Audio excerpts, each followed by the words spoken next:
Welcome to Sex Talk with Natasha. It's Wednesday night, 10 p.m. Central. Hope you're getting used to this kind of coming onto your feed at this time. And tonight we are going to be addressing a little bit of a difficult topic, and it is unfortunately telling me that it's trying to reconnect. Yeah, I don't think I see you. Due to poor wireless connection. All right, do you want to? If we want, I can. Now it says it's live again, so I don't know Okay. if I'm going to do that on and off since I'm not on my normal connection. I had a concern that this might be a problem. Is anybody out there able to tell us whether or not you can see us okay, or is it super choppy? Can we get a little bit of just feedback as far as whether or not the connection is appropriate? So let's say I see Joyce and Aubrey. Do you see us not having a problem, or do you see us having problems on Facebook Live? It looks like it's working. Okay, hopefully it will just continue. Anyway, tonight we have a bit of a tougher topic. We're going to be talking about sexual trauma, sexual assault, and how to kind of consider a healing journey after something like that has happened in your life. And because the topic is a bit more on the heavy side, and I know that there's so many people out there with these types of questions, I've decided to make this event live for the entire feed. Typically, Sex Talk with Natasha offers the first 15 to 25 minutes for free on my Facebook Live event page, and then we move over to the subscription, so the subscribers can, access the entire content. But given tonight's topic, I just decided we're not going to do that tonight. So you'll have me for the full hour and 5 minutes, whatever we decide. But before we move forward, then I'm going to just turn the time over to Ashley, who's the producer for Sex Talk with Natasha, to let her explain a little bit more about what this program is all about. Yeah, welcome everybody to Sex Talk with Natasha. And just in case the feed goes out on Facebook, we are live on YouTube. So I just threw a link down there because this is so important. We want everybody to have access to it. So go ahead and click on there if there's any issues at all. Welcome to the show. For those that are just joining us, this is a weekly program that we're doing. And this is really a way to have access to a certified sex therapist, who is obviously Natasha.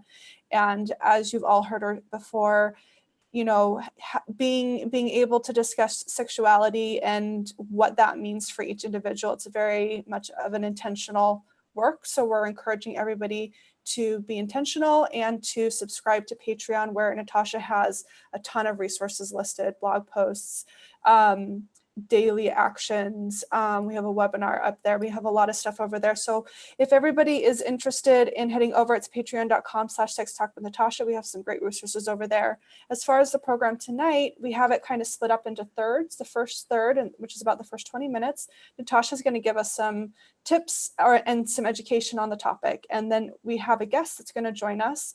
And she's going to kind of tell us a little bit about her and then ask specific questions to Natasha.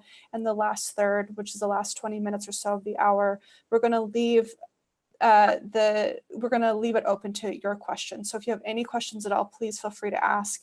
Obviously, this is a really important topic, so we want to be here for you guys. So if you have any questions, we're on obviously Facebook, we're on Instagram, email, all of that. So reach out to us whichever way is best for you.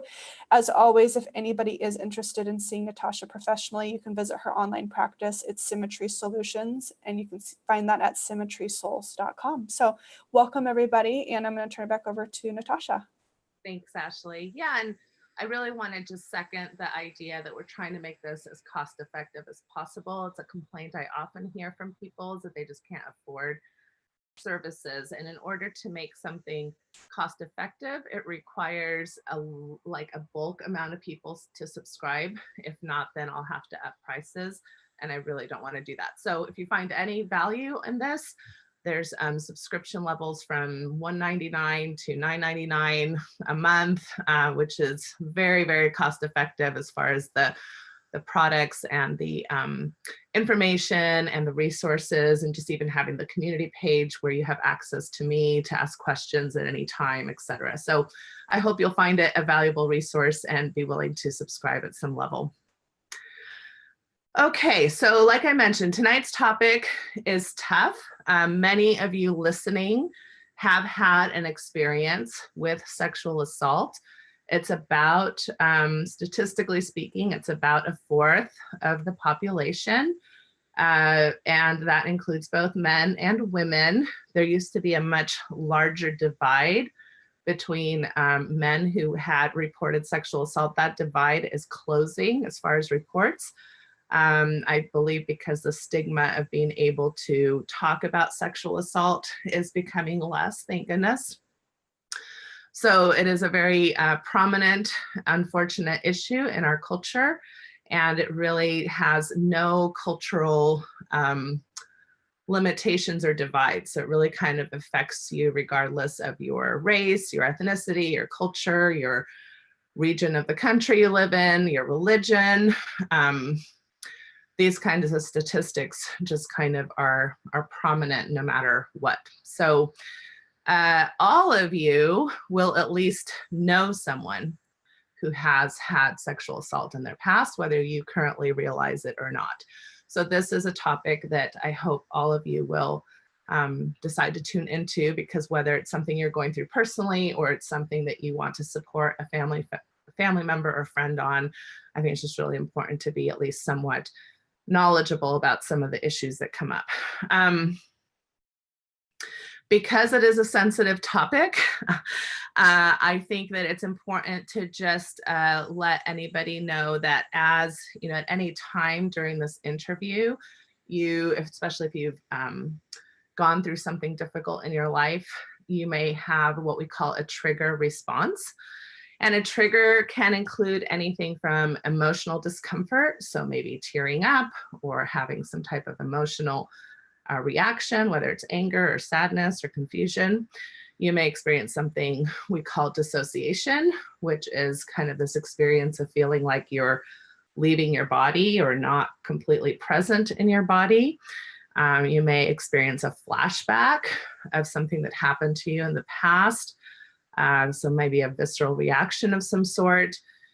You may experience a physical symptom like shortness of breath or an anxiety response or something along those lines. So be aware that that's common and that that's normative to have trigger responses to trauma. And if there is something like that, this video is available to you at any time, so you don't have to watch it live.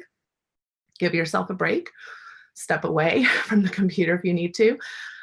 Do whatever you need to do some self-care, and that can include, going and splashing some water on your face, taking a walk outside, listening to some music, reaching out to a friend or loved one, distracting yourself in some way. So there's lots of different ways that you can self-soothe if you notice yourself struggling at any point during this particular program, and I encourage you to do so. One thing that I thought we'd do just to set the tone for tonight that's a little bit different than what I've done in the past is I'd like to take a minute just of silence to honor victims and survivors. And you'll notice that in my language tonight, I will use both terms, victims and survivors. There are people that really resonate with both of those terms for different reasons. And so I just want to honor that at some level, people usually have a relationship with both of those words. So I'm going to set my timer to a minute. I'm going to close my eyes so you don't all feel weird, like I'm just looking at you through the computer. And I'm going to model a breathing exercise just for a minute as we just honor the idea that many of us have been wounded in this way. And I would invite you during this minute to, if you can, if it's something that feels comfortable for you, to invite a warm energy. In other words, like a gratitude energy or a healing energy or some type of energy that honors the fact that you're sitting in front of your computer tonight and listening to this program. And and that honors your psyche and your body and your spirit, if that's language that you're comfortable with. So we'll get started here.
Okay.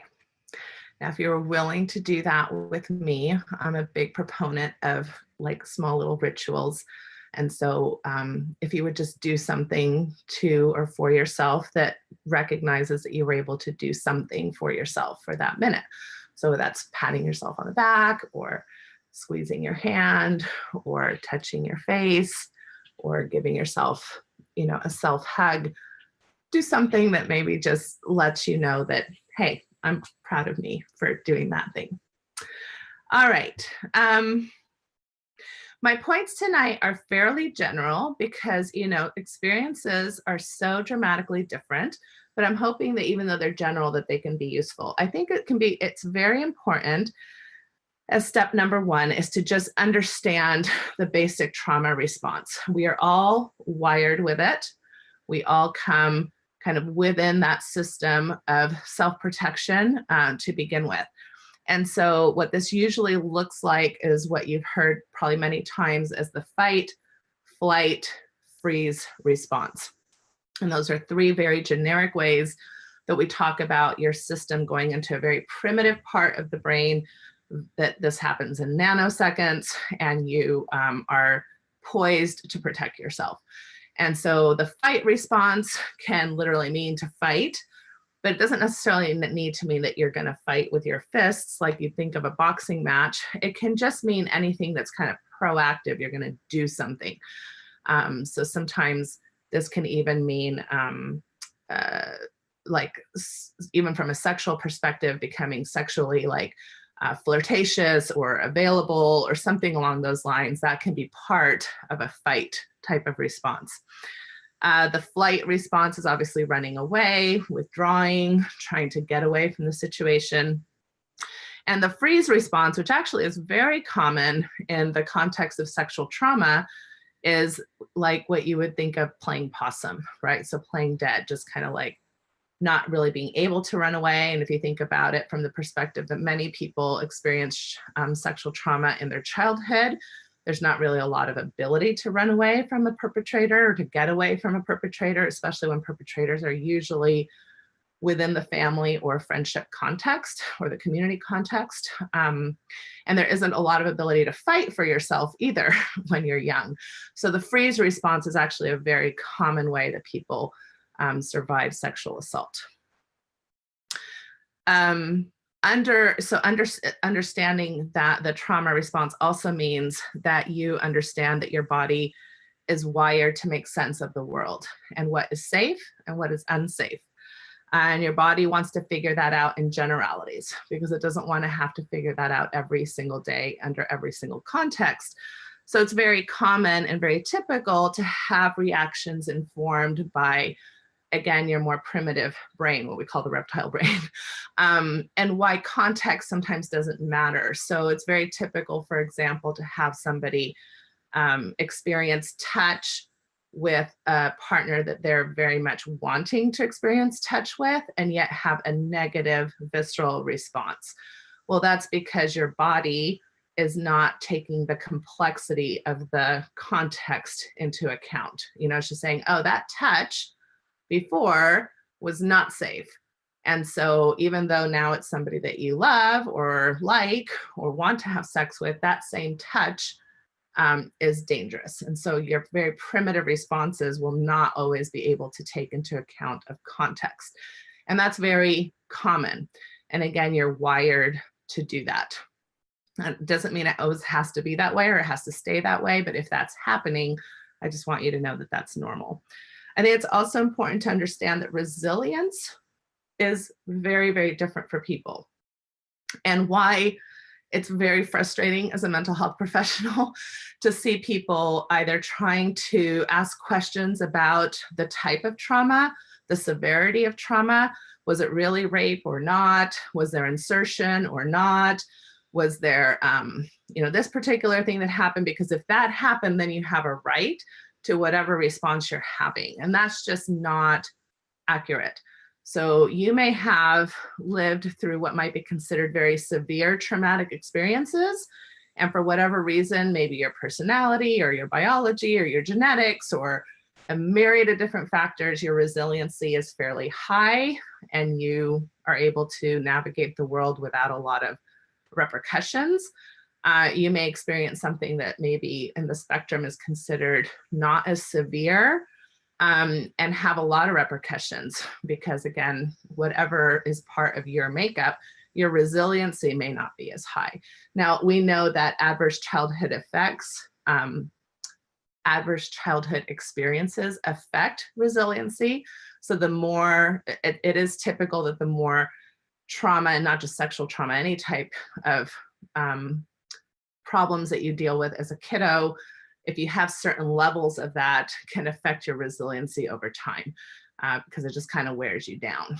But again, everybody's unique. Everybody is different and everybody kind of comes at different experiences in different ways. It's very important to not compare yourself with other people's experiences or to say, well, to self-shame, like my trauma wasn't bad enough for me to have the experiences I'm having. So in other words, now I'm even harder on myself. Like, I'm broken or there's something wrong with me. Why can't I be more, more able to handle these issues like maybe this other person can? So just really understanding that everybody is different and it's so harmful to do that to yourself, to compare or to measure severity of trauma and to somehow not allow yourself the validation of whatever symptoms you're experiencing due to whatever severity you're either measuring yourself or other people are measuring for you. I also want to say that as part of the trauma response, the sexual response can differ. So some people may deal with sexual trauma by becoming more hypersexual, right? So looking for sexual experiences, seeking validation through sexuality. There might be people who retreat from sexuality due to sexual trauma and become very self-protective and put walls and barriers up. Some people do a combination of those things. Some people do some of those things at different times of their life. And some people don't even know if that's affecting their current sexuality. So they're like, well, I don't know if this has to do with my past sexual trauma or not, whatever concerns they're bringing in sexually. So again, there's a lot of diversity and you have a right to your experience, whatever experience that might be. And if you're unhappy with how your current experience is going, then we can look at that and explore that, but it doesn't mean that you're doing anything wrong. Okay. Number 2 point that I want to talk about is, what does it even mean to heal from sexual trauma? So that's a very common goal that comes into my office when I ask people, okay, so what are you wanting to do in your work with me? Well, I want to heal from sexual trauma. And we talk about that pretty openly in our verbiage around this. And so then I ask people, well, what does that mean? What does it mean to you? How will you know that you've healed from sexual trauma? And typically the answers I get are something along the lines of, I don't want this thing that happened to me to affect me anymore, ever. That's how I'll know that I have healed from sexual trauma. And I'm just going to say that that's unfortunately a very unrealistic expectation. And it's much more helpful to think about healing from sexual trauma as a journey and as an ongoing process, and as a reduction of symptoms, and as an uptake of ability to manage whatever things you're dealing with. But it's not necessarily that 10 years from now, you'll never remember what happened to you, or you'll never have a moment, but that hopefully your symptoms will decrease and your resiliency will increase. So that's the type of work, and that's how I try to frame the idea of healing from sexual trauma. Which leads to point number 3, which is that this work is inherently unfair. I mean, just quite frankly, it just sucks. It sucks that anybody has to do this work. It sucks that we live in a culture that doesn't really support this kind of work, and that we have so many issues, so many issues as far as not being victim-centric at this particular point, which is so much of what the Me Too movement is about and things of that nature. So this work will include anger. And it's kind of like, I draw the parallel to, it's kind of like insurance.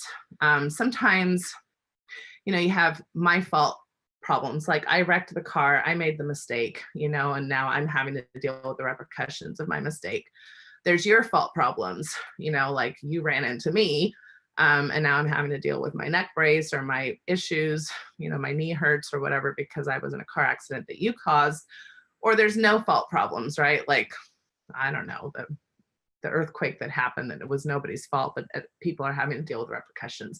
So sexual trauma definitely falls under the your fault type of repercussions. And even though it's somebody else's fault, which is really important to understand that, but that doesn't take away the onus of the work that has to be done in your own life. And nobody else gets to do that except for you. So there's something very inherently unfair. And when something's unfair, well, guess what emotion comes up? Anger. And anger can be a very informative and very positive and very appropriate feeling to have during sexual healing work. We don't want it necessarily to paralyze you or to be consistent as far as just becoming an angry person in your life in general, but we do want to use that emotion. And oftentimes people come into my office without ever having even tapped into the first part of anger.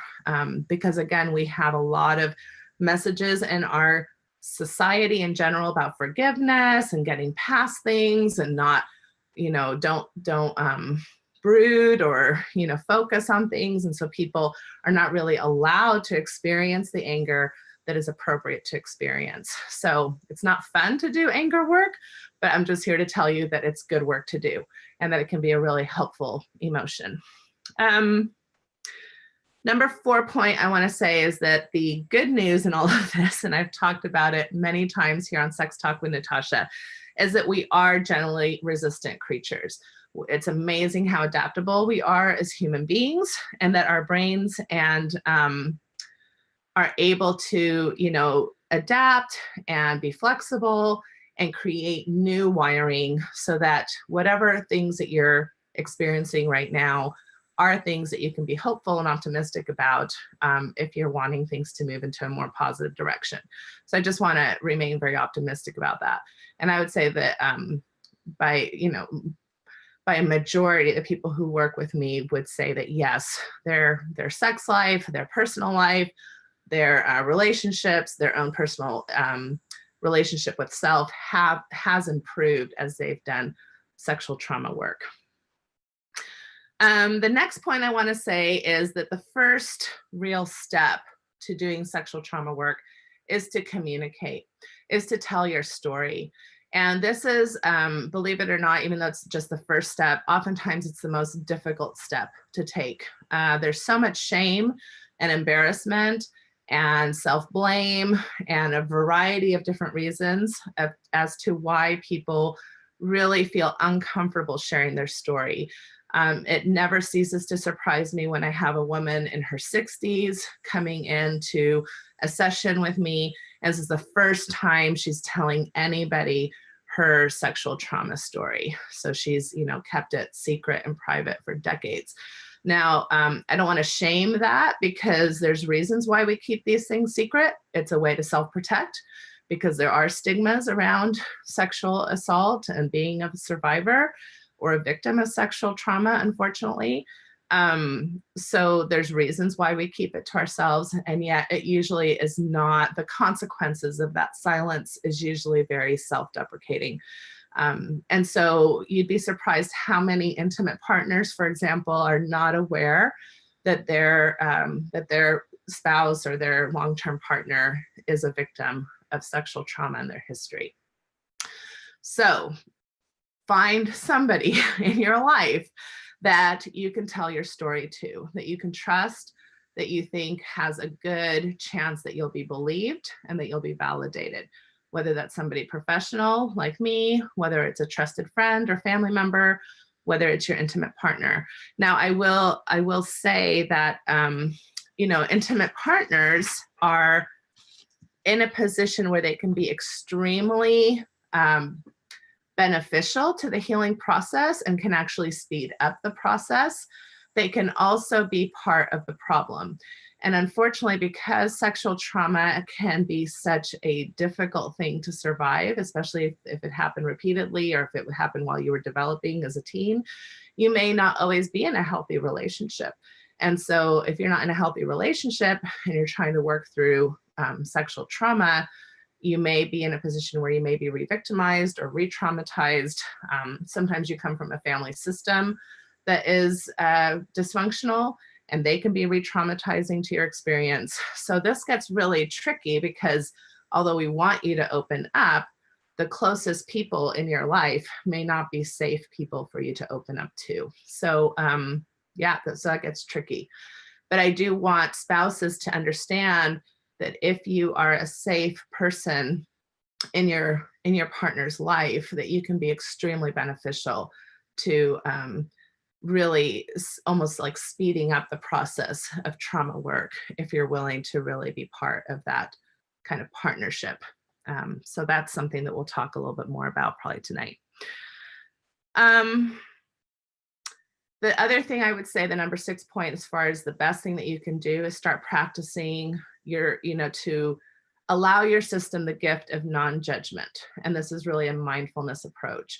So oftentimes people who've experienced some type of sexual trauma have a voice in their head that is very self-deprecating. So if they're having sex and all of a sudden, their system kind of shuts down because of a memory or something like that, instead of being self-compassionate and going, well, that's okay that just happened, they get very frustrated at themselves. They get very angry at themselves.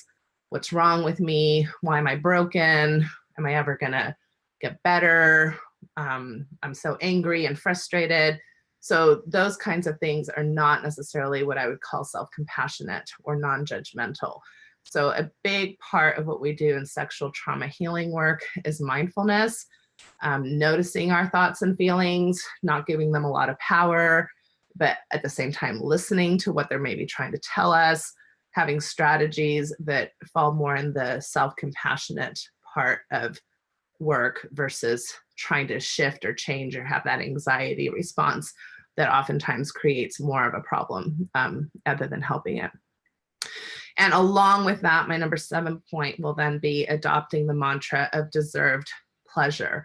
And this is a tough one, because a lot of times if you've experienced, toxic relationships or assault, it can be very difficult to really feel like you're deserving of pleasure or deserving of good things in your life. And of course, when it comes to sexuality, it's so much about pleasure. At least we want it to be about pleasure. And so, your pleasure system may have been hijacked by whatever trauma experience you've had. And again, that leads to this idea of I'm broken, there's something wrong with me, I can't even enjoy my sex life with my husband or with my wife or with whatever partner I want to, what's wrong with me?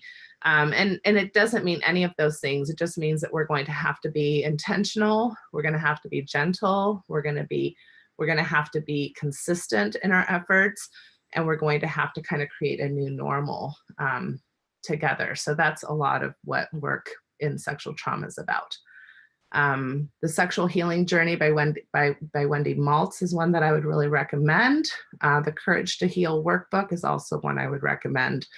There's plenty of other options out there as far as self-help books, but I just wanted to at least mention those. So that brings us to the end of my organized thoughts on the matter. Awesome. Thank you, Natasha. We're going to go ahead and then just bring our guest in, Jane. I'm going to let Jane introduce herself. So Jane, are you there? Hi. Okay, great. Thank you for joining us. Thank you for having me. Hello. Yeah, so as much as you're comfortable, Jane, can you tell us a little bit about your story, your background, what you're coming to the table with, and then maybe some of the questions that you want to start out with? Sure. I first just wanted to say thank you so much, Natasha, for addressing this topic. Really means a lot to me that you're sharing your, sharing your knowledge. And I know for me, I've been following your work for many years, and your writing and your podcasts have really helped me a lot. So I appreciate that. Thank you. So I have been dealing with the aftermath of sexual trauma for 2/3 of my life or more at this point. When I was 12 and 13, my family lived out of the country. I'm from the United States, and we lived outside the country for almost 2 years. And during that time period, I was groomed by a boy who was 3 years older than me. And we lived in a pretty isolated town. So we didn't have a lot of exposure with other Americans or people my age. And so I approached that relationship with him as more of a friendship, and he just really came in and took big time advantage of me. There was also, where we lived, there was also a middle-aged man who my parents had hired to come and clean our house once a week. And he did more subtle things like exposing himself to me, and he would do things like grabbing my hand and placing it over an erection that he would have. He would, in the country we were living in, it was a common greeting was to kind of lean in and kiss on either cheek. And so he, kind of used that to mislead me a couple of times, saying, oh, hello, hello. And then as I would lean in to exchange the greeting, he would, twist my breast, those kinds of things. And then also was kind of working with the boy to corner me at different times, and kind of trap me so that the other boy could abuse me. And sorry, I don't know if this is too much detail or but I'm very very honored that you trust us with your story, so please don't feel any concern if hearing details is not something listeners want to do. You can pause, or like I said before, get up or turn off the program, which is fine too. Okay. There's nothing wrong in sharing details. Okay, thank you. So he fed me a huge story, and I tried to just do the quick version, because really it takes forever to tell the whole thing. So we don't have time for that. But he made up a story about, at the time, pagers were kind of the new thing. And I didn't really know what they were. I didn't have a whole lot of exposure to that from where I was from. And he would come over and chat, under the guise of being a friend, and then his little pager would go off. And so he kind of developed the story based off of that he had this group that he never told me what it was. He just said it was them, they were very important and powerful. And he alluded to, like, their importance was military or very menacing, that kind of way. And so, they were paging him, and he had to go take care of important business, right? And then later on, the story kind of built to, you know, oh, I need to do this or that to you because they are interested in recruiting you and working for us. And it's really important that you let me do this to you, or you let me do that to you. And even things that weren't physical, like he at one point required me to turn my journal over to him. And in my journal, I had actually started to write some of these very scary things, which I wasn't able to share with my parents. Like, I could never go to my mom and dad and be like, hey, this is happening to me, help. But I had started to write about them in my journal. And he, at one point, after he saw that it was in there, he, the next requirement was that I cross out any mention of him in the journal. And so it was like erasing anything that I had been experiencing. So by grooming behavior, right? So when people start little by little asking you to do more and more things, some of it can be lies, some of it can be manipulation, some of it can be kind of direct, like, you know, let's do this particular thing, right, move on to the next thing, and so the next, you know, so it can be very difficult to kind of get your sense of, oh, there's danger, because it's been all along, it's been little by little that it gets to the yeah, exactly. And so, I mean, eventually the threats kind of escalated to, you know, there were, like I said, we lived in a very, very isolated situation. And so when my parents and I, whenever we had the opportunity to kind of leave that and go into town, it was like a big deal. And so at one point, you know, my parents and I were planning to go visit the town that was nearby. And the abuser told me, you can't go with them. And I was like, what do you mean?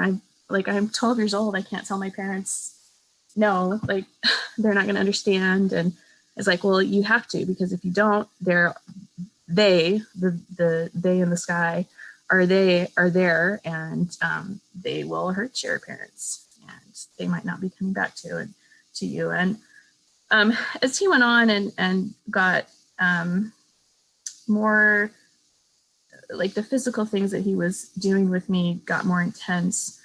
Also, because I tried saying, I don't want to do this. I tried saying, I have a very strong religious background, and this is against my belief structure, and I can't participate in this. You know, I like you as a friend. Like, I tried using all of those things. It didn't matter. And, you know, he would start doing things, even like at one point I had tried to leave a situation, and he used a pressure point on my neck to, you know, where I started to black out a little bit. And so then it's like, at that point, what do you do? You know, anyways, it kind of, the other thing was he even convinced me, because like I said, I was kind of clueless. I didn't really have a big understanding of the world. And he said I had to start coming over to his house every day at 4 o'clock in the afternoon. And so when I would do that, he would make this big thing of, he had pigeons, and he would let his pigeons out, and then he would open up this little package of pills. And now I know that he was giving me birth control, but at the time, you know, it was all part of this lie that he had built. This was a pill that he was giving me so that they would have a signal in my body and they could track me, right? And so if they needed to pick me up or something happened, they could get me. And really, he was putting me on birth control so that when he raped me every day for a month, I wouldn't get pregnant. So my last encounter, basically, or my last kind of time in that abusive situation, was prior to us returning to the States, and it kind of coincided with a really holy time in his religion, which was kind of ironic because it took place during Ramadan. And like I said, you know, every day of that month, with the exception of maybe 1 or 2 days, was filled with him raping me and various other things leading up to that. But so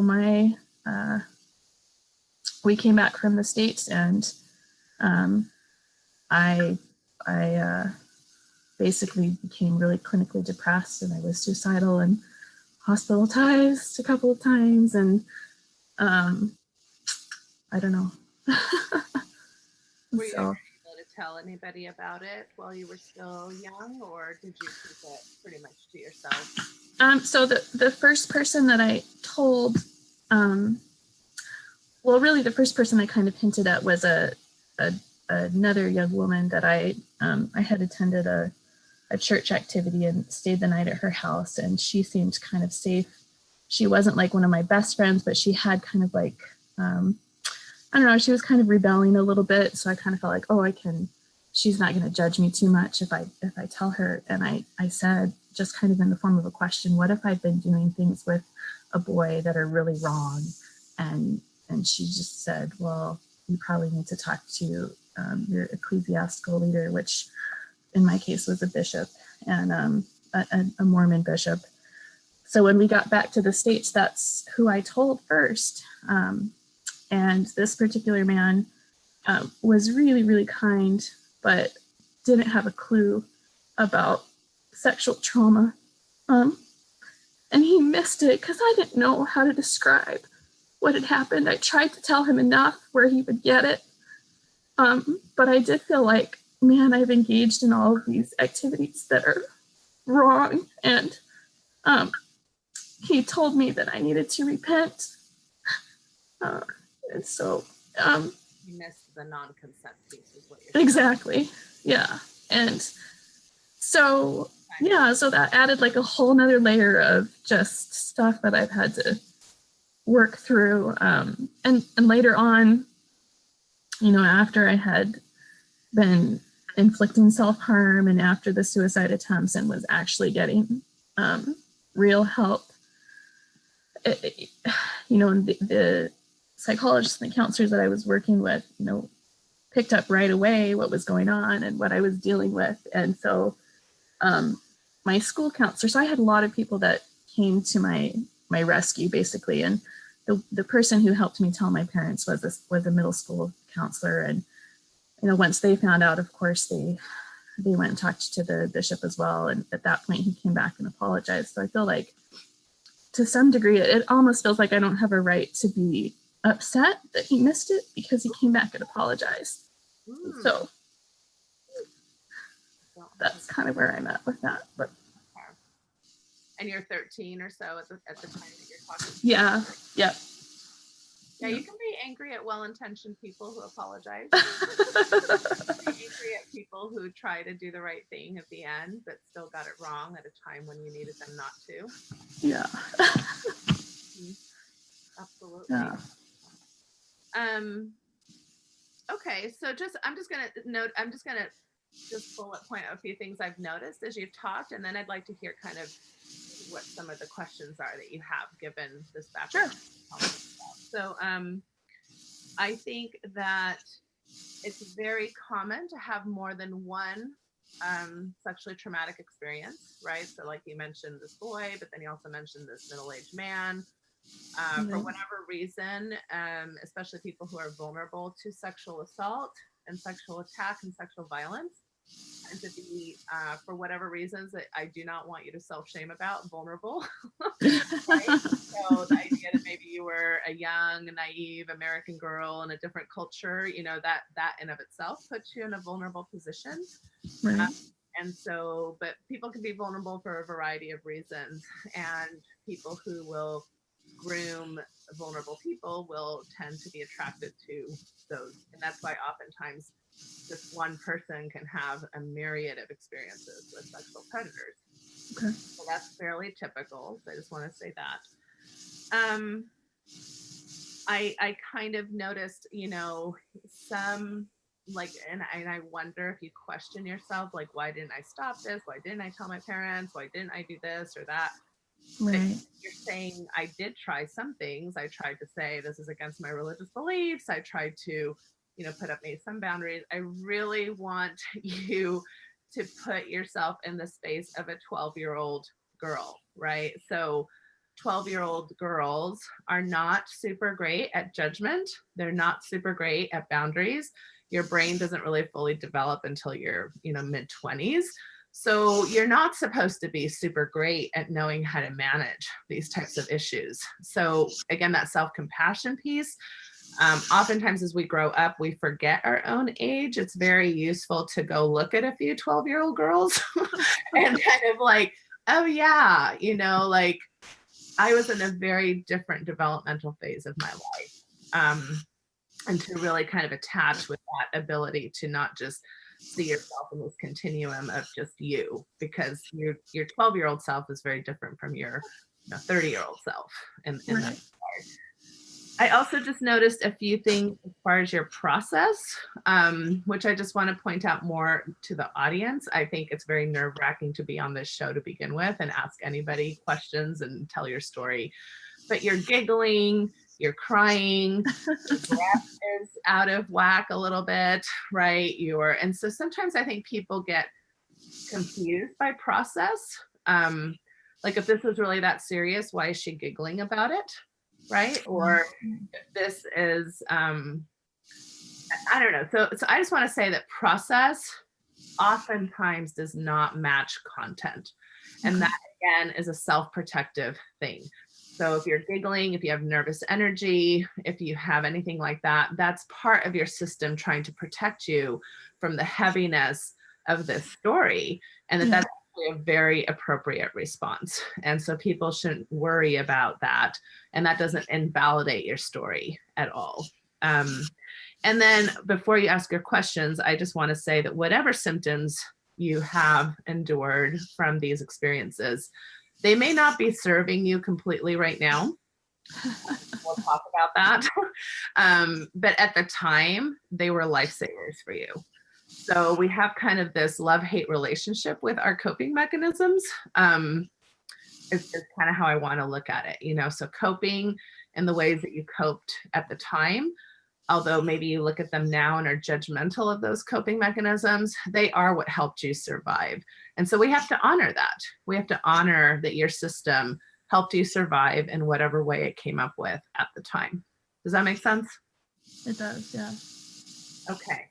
So do you want to talk a little bit about what's been the repercussions of this, given maybe your current relationships or where you're at now?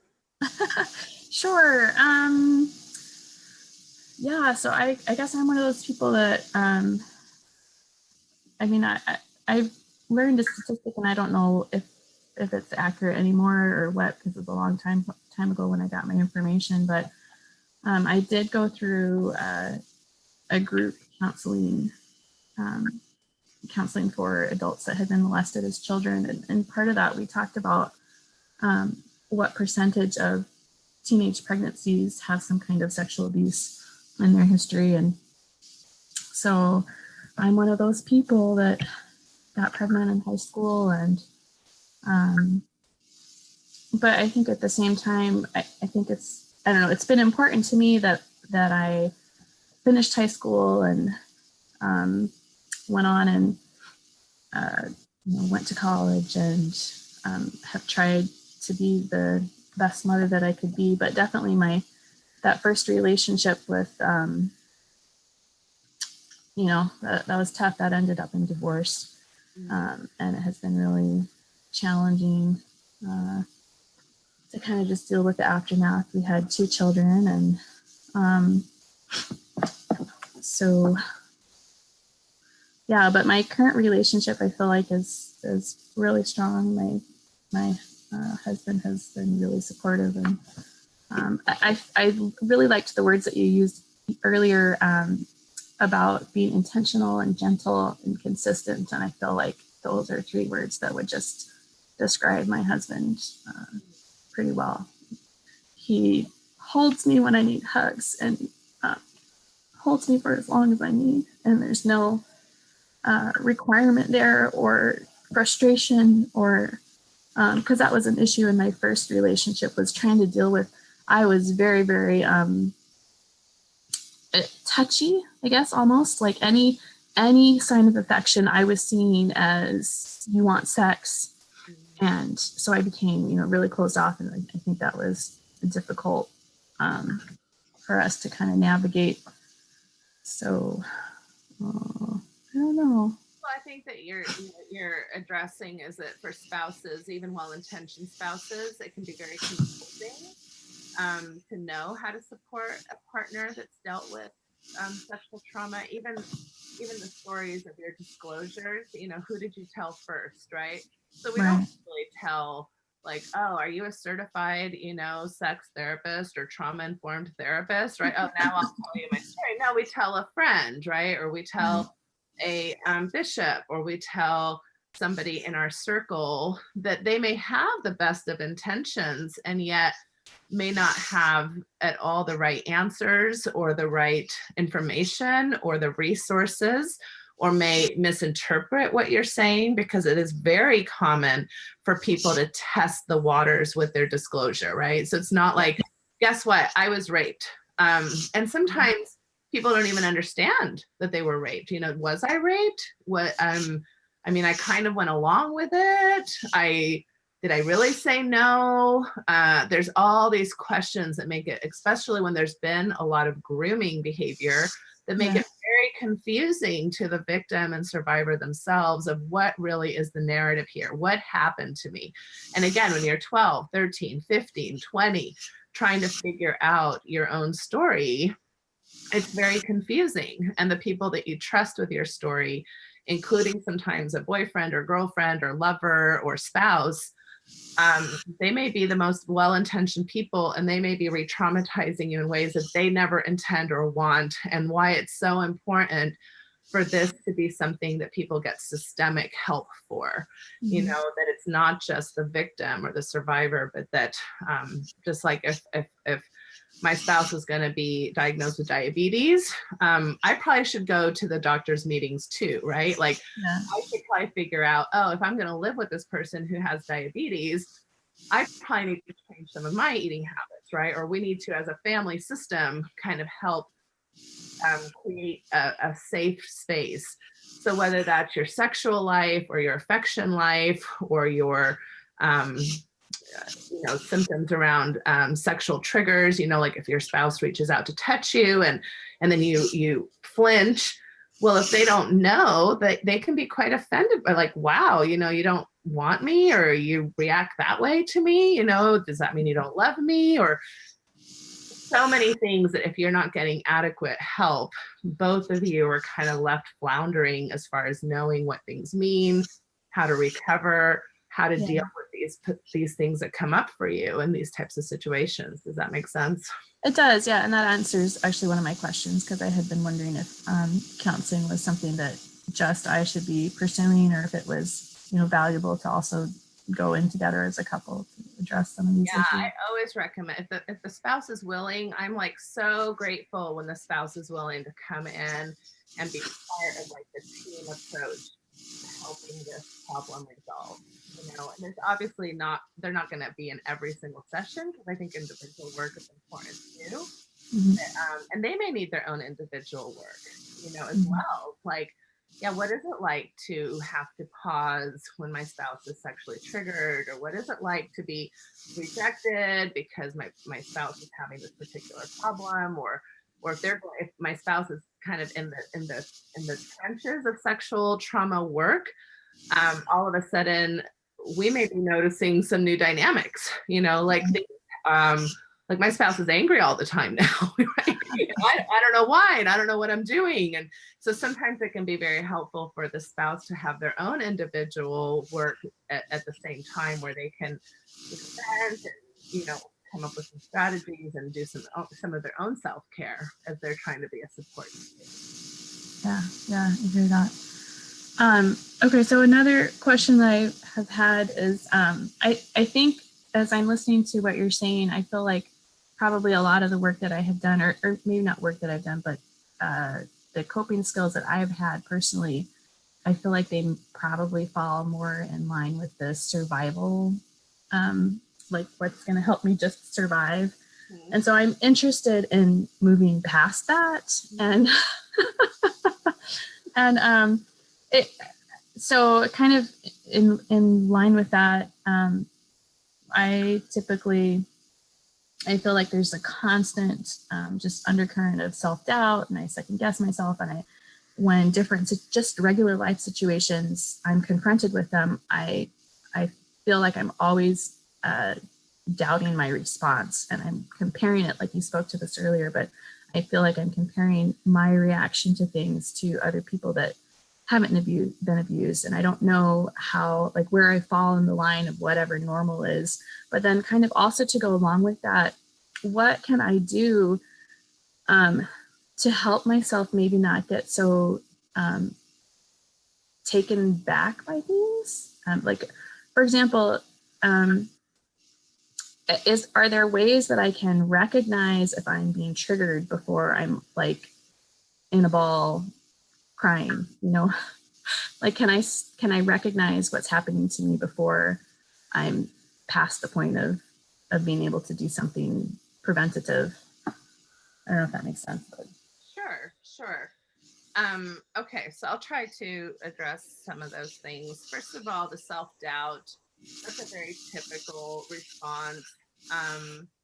Again, when you feel like you've been in a vulnerable position or where there's been grooming in your past, it can be very difficult to trust yourself again or to trust your own reactions. And that's why I think it can be helpful to be doing work with either a professional or have something in place with a trusted person that you can check in with. Like, is this an evidence-based thought? Is this a thought that is adequate of, is it something that's backed up by reality, or is this just kind of, the self-doubt voice? Right. So having somebody that you check in with, especially when you first start doing this work and start kind of calibrating where you're at on that spectrum of reality-based ideas would be good. It can be very helpful to really, a lot of times I think we think that our thoughts and our feelings define us. And if we have a thought or a feeling, they must be true. And so a lot of the work around cognitive behavioral work is divorcing your identity from your thoughts and feelings and just seeing them as entities, like they just kind of float around. They're like TV channels. And some of them are really stupid and you'd never waste your time on them. And some of them have some really informative, information that would be very helpful to you. So kind of having this idea that thoughts and feelings come and go, they may or may not have valuable information, and how do I start practicing the discernment of that? Right. A trick that can be helpful is giving whatever, start figuring out what the common voices are in your head and start giving them like little names and caricatures. The In and Out movie is lovely. Right? So they did a good job of this. And I know, by the way, that we're over time, and I don't care. Tonight we're just going to go over time a little bit, just so you know, Ashley, don't freak out on me. Anyway, you can have like a little caricature person that you actually visualize that's the self-doubt voice. And maybe it's like a little Eeyore, right? Or a little Elmer Fudd, and you actually give it and so when it's like, are you sure, Jane, that that's accurate? Then you actually imagine it from that voice. Like, are you sure, Jane? Are you sure that's accurate? Well, then all of a sudden you're like, what a stupid thought. Like, I don't have to believe every single thought, right? So it can just be kind of a fun way. Everybody has thoughts and feelings that are not accurate, but people oftentimes who've been traumatized will give those thoughts and feelings more credibility than they deserve. So everybody has this issue, just some people are better at dismissing those things than not. Oh, okay. Self-doubt is a very common issue that we all deal with, but people who've been traumatized might have a harder time dismissing those self-doubts. That's one way that you can practice that. I also do just want to give a shout out to EMDR therapy that can be helpful for trauma survivors. And also hypnosis. And I don't mean the weird kind of hypnosis. Like there's actually there's people who are certified in hypnosis therapy, which is quite a significant process you have to go through. Michael Yapko actually is one of the leading therapists in the country that offers those types of trainings, and that can be very helpful for trauma-informed care as well. Now, you mentioned recognizing things. So I think that prevention is consistency, right? So do I have a routine of self-care? Do I have resources that I can reach out to, people in my safety network? Do I have coping skills, like a list of 50 coping skills that if I notice something, I can reach out and do one of those things that's on my 50 list? Do I have a good sleeping habits, right? Do I somewhat regulate the amount of sugar that's in my nutrition? Because sugar can spike your emotional levels, things like that. At the same time, I think it's pretty realistic that all of us who've dealt with trauma in some regard or another will have those moments where it gets away from you. And all of a sudden you're in that panic mode, or you're having that triggered response, or you're having those intrusive thoughts that you can't get rid of, or in the middle of your orgasm, right? Like that's a really fun time to have these intrusive thoughts happen.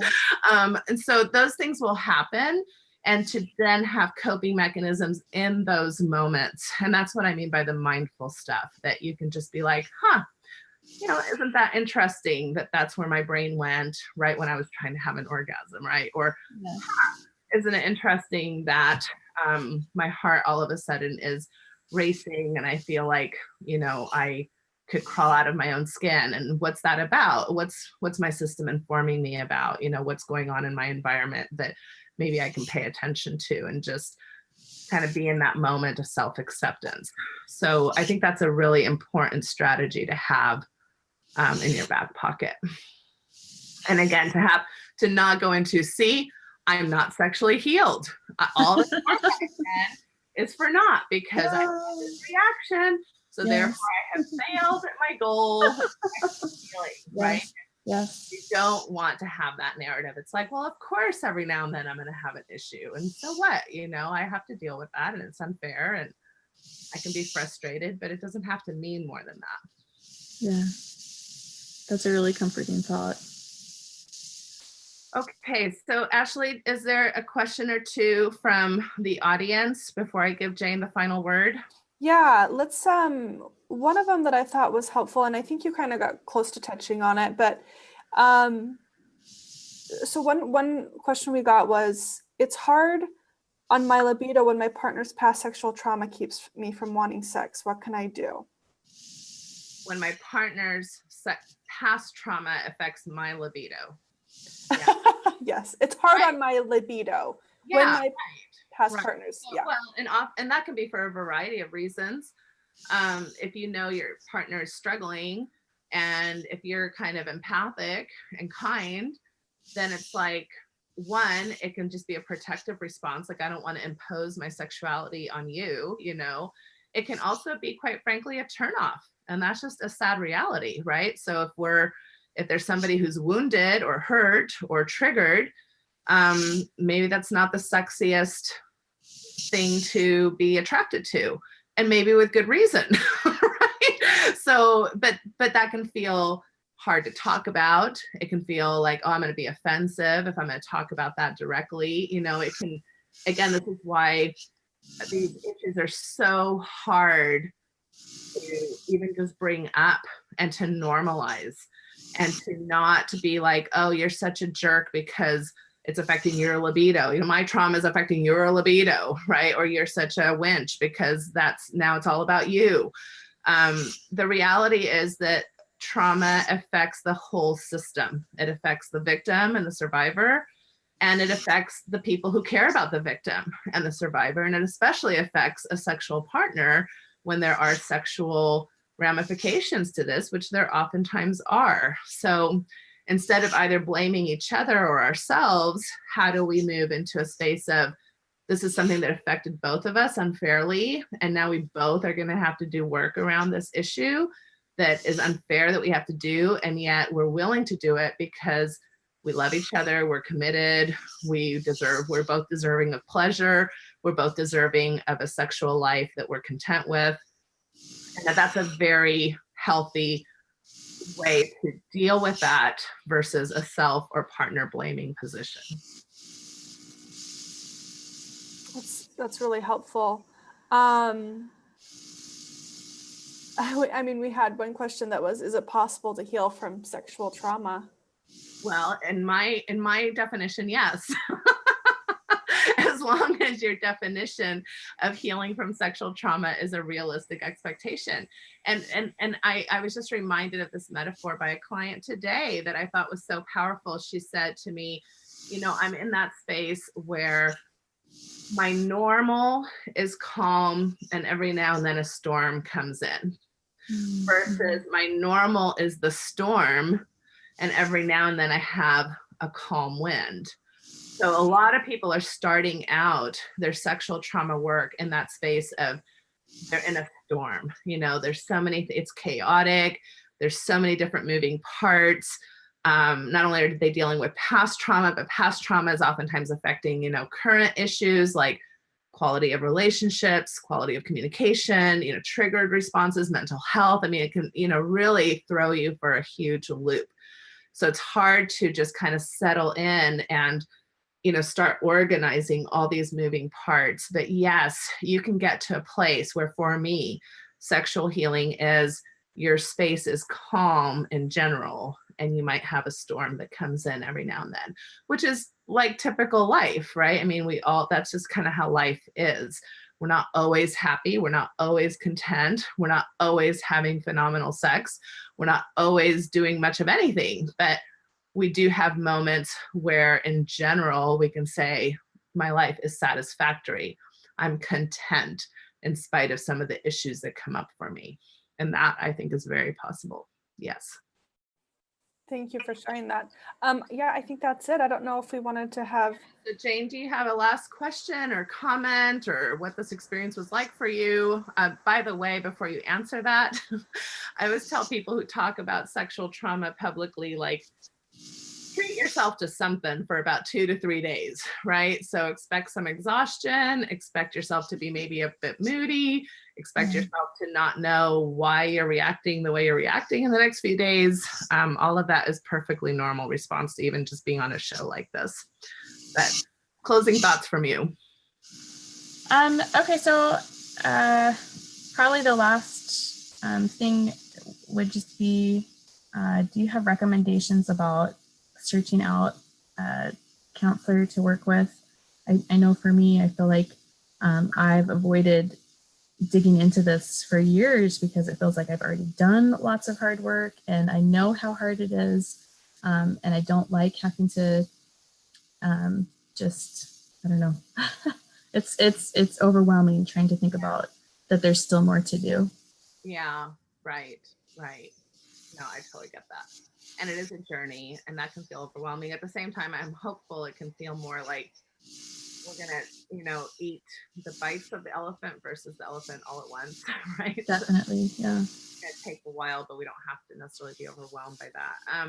So I think one of the key words that you want to ask people as you interview them for professionals that you might consider working with is, what is their history with working with trauma survivors? Are they trauma informed? That's kind of a key word these days. So there's a lot of trauma trainings that have really popped up for us as psychotherapists and social workers and mental health practitioners that we can access through, you know, conferences and other things. And I think most of us have done some of that work. Sex therapists are going to be probably good in that regard because part of sexual trauma work is just part of their training.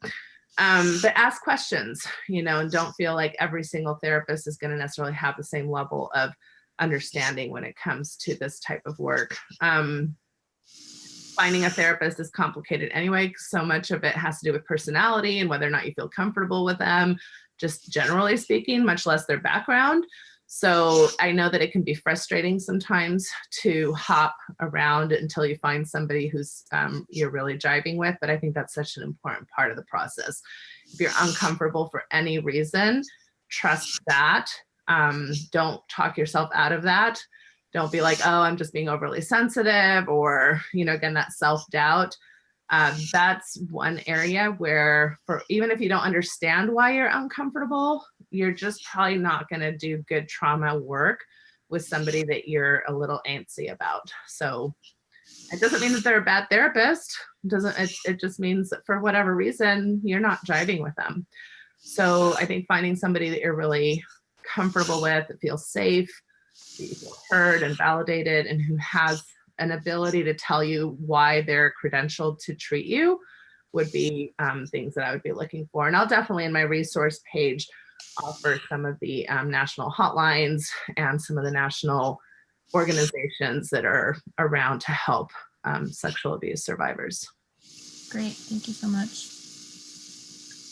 Okay, well, I think that covers tonight's topic. It does. That you have all hung in there with us and that you found this useful for you. And if for some reason we didn't cover something, feel free to drop us questions. Feel free to come on as a guest yourself. Again, if you're a subscriber to the Patreon system, then there's a community page there, kind of like a Facebook feed page only for subscribers. And you can ask questions there that I will address. So that's one of the benefits of being a Patreon subscriber. But Ashley, you want to take it away as far as closing us down? I sure do. I mean, you did a pretty good job, but everybody, thank you so much for joining. We really appreciate it, especially for going over, but this is a really important topic. So we wanted to go ahead and make sure that we gave you guys some good information, and wanted to definitely thank Natasha and Jane. And as a reminder, you can subscribe at patreon.com/sextalkwithnatasha. Great resources there. And one more plug for Natasha and her online practice, Symmetry Solutions, for anybody that is looking to get some help. Natasha and her other providers are excellent resources. So please go check them out, symmetrysouls.com. I think that's it. Natasha, is that it for you? Yeah, no, that's all. We're looking forward to seeing you next week. And yes, several of my providers are excellent as far as doing sexual trauma work. So feel free to contact us as a resource as well. So take care. Have a great week. Prioritize your sexual health and your sexual life, and have fun, hopefully, along the way, even when topics are tough. And looking forward to seeing you next week. Thanks, everybody. And Jane, thank you again for joining. Thank you. Have a good one, everybody. See you next week. Bye-bye.